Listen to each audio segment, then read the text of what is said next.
Today's video guys, Honda Click 125Fi. Nakapagpalit na po tayo ng bagong connecting rod set at dalawang side bearing. So maganda na rin ang kanyang side play at ikot ng kanyang connecting rod guys. Napaka-smooth na siya.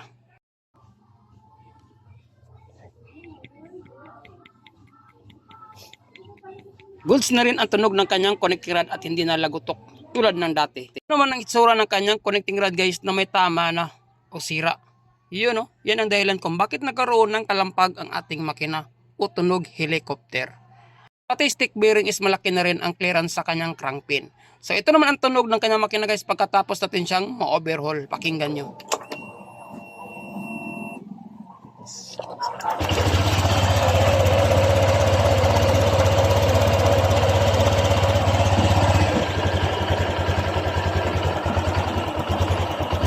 Balik brand nyo na ang tunog ng kanyang makina. Ayos.